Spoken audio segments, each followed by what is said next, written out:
Hey guys, just wanted to spend some time with you guys knowing, I'm not always gonna have this free time, so might as well use this time productively while I'm essentially in this transition stage. But nonetheless, thank you guys for joining me. Thank you for being part of this. So, yeah, uh, considering when you look at some of my previous videos, I was kind of talking about my future plans, things I see myself doing as I go forward. I definitely like YouTube. I like the crowd idea, specifically when you go to someone like Anton Daniels, what he's created, that tribe environment. Um, I mean, I'm technically beefing with him right now, not because he knows anything, but he kind of outed me for some reason a while back, specifically when it was the pearly things and what's his name, Afiz. He outed me on that because I just didn't believe the pearly things thing because I know Chicago and yeah, but uh, but I going back to my point, I like the tribe dynamic he created. I really appreciate that, and I think it was a smart venture, and you know, being able to galvanize different minds into something like that panel idea, I think that's pretty cool. So just to kind of dive back into my the video things I want to talk about today. Pretty much, obviously, I already have an introductory video where I'm going over who I am, things that I've done, my passions.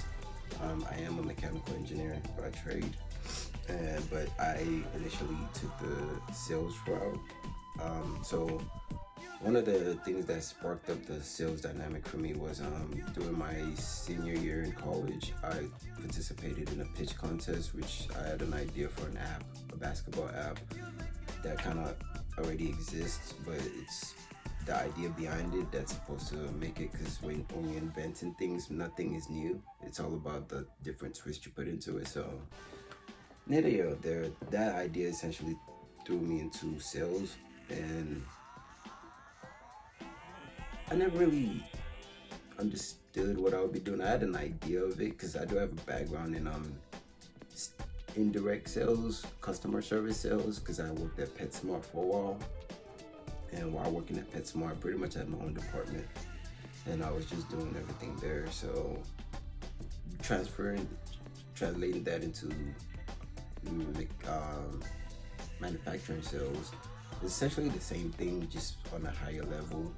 With my background, I could speak on more technical stuff, and I could utilize certain professional mannerisms to help amplify any business. So that's what I've really focused on. In my first job out of college, I think I really appreciated the room to grow, the personal growth aspect of things. I was pretty much left to you to be ambitious and get stuff done. They had reasonable criteria, reasonable time span, just a reasonable amount of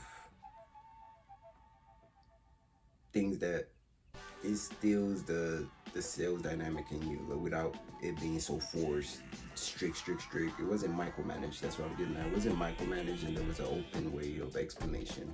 So I really appreciated it, but essentially I left that role because I felt that I needed to be doing more.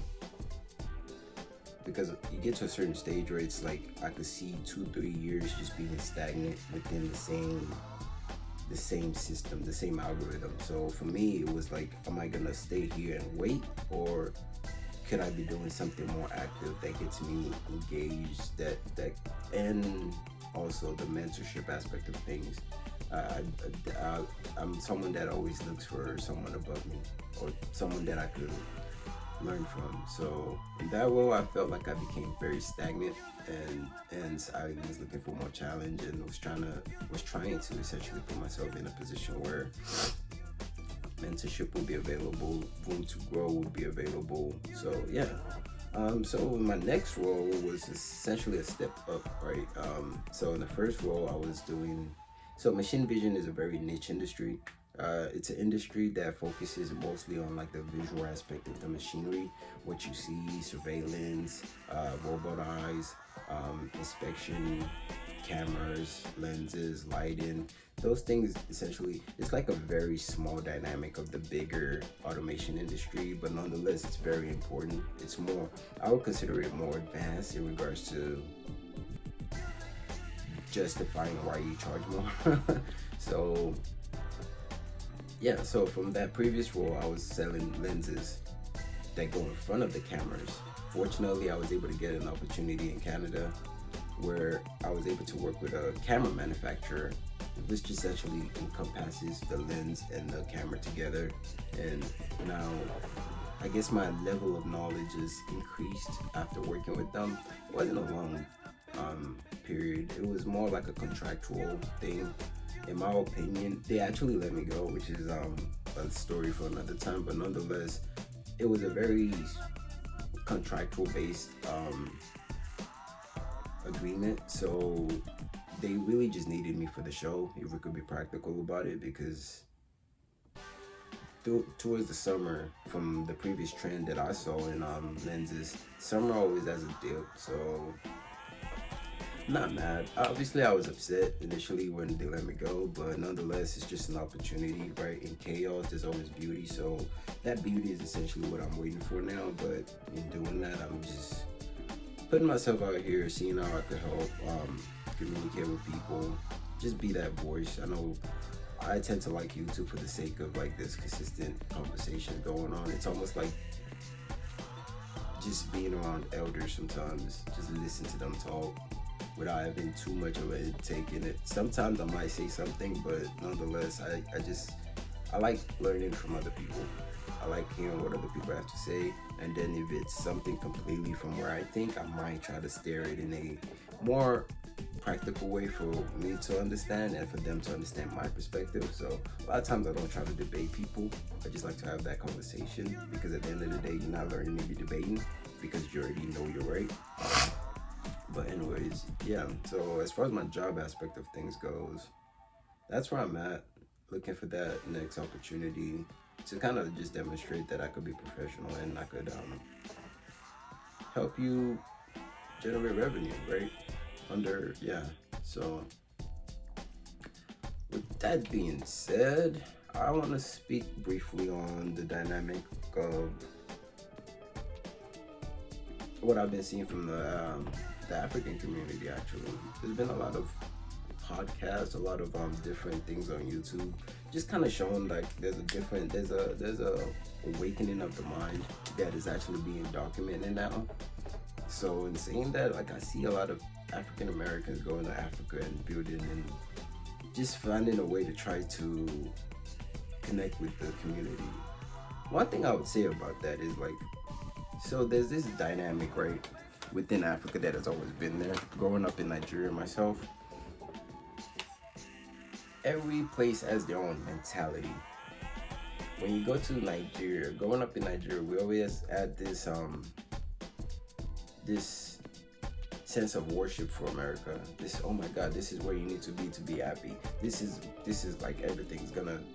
So with that being said, it's like when Africans actually come here, all that illusion kind of comes down. Similarly, with African Americans going to Africa, there's this romanticizing of thinking, oh wow, Africa is Wakanda, Africa is this. No, on the fundamental level, it could be, right? It could be, because it's all about how you perceive it. But nonetheless, it's never gonna be that if you're going with the wrong intentions. Same with the Africans that are coming to America under the pretense of life is gonna get better. If your life sucked back there, it's probably not gonna be dramatically better here. Your offsprings are gonna be the ones to bring that out in certain situations. But nonetheless, it's just one of those things where it's like both sides just have to be intentional, right? And I for one, I'm for it and I appreciate it. And I do want to see Africa be better for itself, right? Not for the world, not to show, just for itself, right? Because I feel like we've invested a lot in America as a community, and vice versa. And there's just been a lot of miscommunication that has kind of cut that bridge of continuity. So us working working to try to fix that relationship, I am 1000% for it. I think both sides could benefit off of it, but both sides does have to stop romanticizing and thinking something's gonna be better if it's not already better where you're at, right? So, but I definitely appreciate it, and I see progress, and I think having the conversation rather than debating who did this, who sold who did this. Like, first of all, when you consider the whole historical base of Africa, it's very diverse. It's like saying the Scotland and Scotland and the Irish are like the same. They're not. But we could look at them and be like, oh, they're from the United Kingdom. But nonetheless, very different. Even within those places, there's multiple languages and multiple way of living. One thing about life is that we're all diverse and we all kind of fall under this mode of uniqueness. Rather than trying to understand individual uniqueness, we try to kind of like blend everything and say, hey, you are not relevant, this is what matters. And I mean, that's practical in a social construct of things, but nonetheless, it's not necessary. It's almost like when you shop at when you want to go to like the Gucci, the Prada, you want to really like ball out, but nonetheless, the same thing you're wearing could be really like cheaper somewhere else, like H&M and shit. So like, I don't know, like it's just one of those things where you kind of have to stay focused on like what matters. And I mean, if you have the money to go for it, but nonetheless, you don't need to. It doesn't need to be amplified all the time. So definitely am for the movements. I like the communication. Yeah, and as far as sports go, I don't know if I have time to really just say I'm gonna be reporting basketball and all of this, but nonetheless, I do like basketball. I like it a lot. I like talking about it because for me, I've been around a lot of old heads, and old heads don't really talk about it in the sense of the illusion that has been created. When you play basketball, it's legitimately 1-5. Everybody matters, right? If you could utilize everybody, you become more of a weapon opposed to utilizing one person. So I guess I could speak to CP3 going to the Warriors. I personally don't like that. Not a fan of CP3. I'm more of a Rondo fan, so you could see where that's coming from. But nonetheless, it's like, damn. But he might win a championship there. I could see him contributing if he could kind of let go of the general mindset, like not general shit. But nonetheless, you could. I don't see it. I just don't like it. But it is what it is. But yeah, just wanted to brainstorm shit. But yeah, I'll say this, right? I'm actually dealing with anxieties regarding the new opportunity, looking for a new job dynamic, because it's like, but I am happy that I am in Houston, so I can't complain about that. But the whole anxiety comes from like, damn, I've been in this before and I didn't like the stress that came from it. So in saying that, I am thankful that the situation isn't like, oh, you have to pay this rent, that you're living in Dallas. Like, I think I'm more at ease, but still dealing with the anxiety of like, damn, I want to be doing more while I'm in the house, right? But I'm sure with time, everything will work itself out. And next thing you know, I'll probably be at trade shows again. Trade shows are fun. I think trade shows are a good way to network, but then also kind of opens your eyes to the reality. Like, dude, there's not a lot of black people in sales. Like, and the funny thing about it is most business don't start without a sale. So it's like, damn, I have an engineering degree. I could go into engineering. I think my phobia with going into engineering is dealing with people's anxieties, because that's so major when I was going through engineering. Dealing with people's anxieties, like, for me, it's like, I know I have limited knowledge, but I understand that I can always gain more knowledge. And I'm one of those fast learners. I pick things up fast, assuming you're presenting it in a practical manner. So in saying that, going into engineering for me was just, I don't know how I could, like, I can't rationalize trying to work under pressure like that, to where you're supposed to just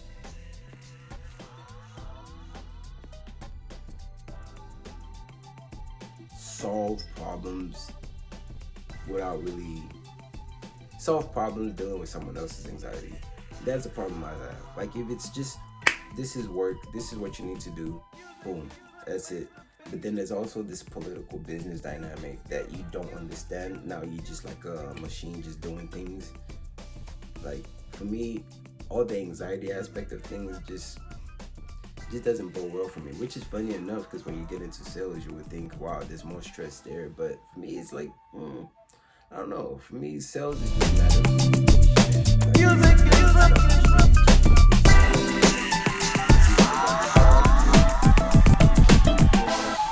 obviously the IOPs reinforce things like that, but nonetheless, the practical nature is if you're a good person and people are with you, they'll find a way to do business with you. But if they don't have business for you, they just don't have business for you. It's not one of those things where you could create a business, right? It's when you go into sales engineering per se, you're not creating anything. From my experience, right? I can't speak for everybody. From my experience, you're not creating anything new. You're really just blending yourself into what the plans other people already had. So compared to where it's engineering, it's like you have to actually, even I can't speak on it because I've never really done an engineering job, right? But I have been exposed to more engineers, which are just kind of like following certain dynamics given to them from a business dynamic. It's not like them actually using engineering thinking to build things. It's more, yes, they are using engineering to build things, but I guess what I'm trying to explain is when you go into engineering, you're niched. You become a expert on a specific subject to the stage where it's like, what else can I do? This is all I know, right? If you go into programming, pretty much you're gonna be working within a specific environment, and you're gonna be iterating per that environment. Everything you know is gonna be based on that environment, and from that environment, you're dealing with the business side of it, which is telling you, hey, this would make us money, this would make us money. All you're telling them is this is an efficient way, this is an efficient way to do it, but nonetheless, it's based on a routine, a consistent cycle of the same thing. Plus business where you kind of seeing, you get like a bird's eye view on like the whole industry as a whole. From like you get to see more. And you get to learn more. You get to expose yourself to more. Whether you actually dive into the information you're getting is another thing, but nonetheless, you have the exposure. So that's one of the things I appreciate in sales. I would tell a lot of people to go into sales just because, like, it's money to be made. Funny enough, most of the people that you see having all these expensive cars, retiring, when they get interviewed, one way or another, they did sales because sales opens a lot of doors. That's why I have so much faith in sales. And I'm eager to see what opportunity comes my way after. But for now, it's just kind of like just refining things here and there, getting myself accommodated to the life in Houston. I definitely appreciate being back in Houston. Living in Dallas was fun. I would say Dallas is a bit too civil for me. Not that I like the chaos, but it's more like there's a lot of mannerisms that I don't see myself adapting to, just because it's just not me. I'd rather be in the South and plus I would say it's really because I grew up mostly in the South, specifically Houston. So in saying that, it's just I feel more comfortable. I don't feel like I have to adjust anything. I would say this: America's always been divided north and south everywhere you go. So in saying that, the Northerners are always more of the bourgeoisie class, which I could always blend in because I do come from a Nigerian bourgeoisie class. But nonetheless, I guess that's why you can see where my contentment of it is, because I just don't like that life. I don't think it's practical. I don't think it's practical in some sense. It's just not for me. I can say that. I'm more of like the on earth type person, well grounded on earth, and trying to stay helpful, contributing, not being so far ahead that I neglect the fact that most of the things the kids are going through now is the same thing we went through when we were in school, just in a different dynamic. They're still fighting teachers for phones. Kids were fighting teachers for phones when I was in school. I'm only 28 now. So saying that, it's just, I don't know. I just want to continue brainstorming and seeing where I could contribute, finding my niche in YouTube, and seeing if my train of thought could match with other people in regards to some of the conversations being had. I don't think I would dive into too much of the I guess the more of like the trending topics. I just want to stay grounded on just encouraging people to go to school, looking into sales as a career path, utilizing sport as a medicine to try to cure whatever depression, whatever mental illness you're going through. I think sports are very important. I personally play basketball, but sometimes when I'm at the worst mental space, I could go for a run because, as you can see, I went to Westbrook and I ran cross country there, so that was a very important part of my life because even when I can't play basketball, just running around still gives me that same sense of relief. So I definitely appreciate that. So yeah, I'm just gonna keep this fairly short. I think I went through this brief introduction on my career path, where I'm at, why I like sales, like sports, my appreciation for the African American community connecting with Africa and vice versa, but making sure that we're not romanticizing things, because at the end of the day, human nature is still human nature, and everybody's very diverse. And yeah, thank you guys for watching, and I'll continue doing better and iterating my channel to get the right lighting and all that. So yeah.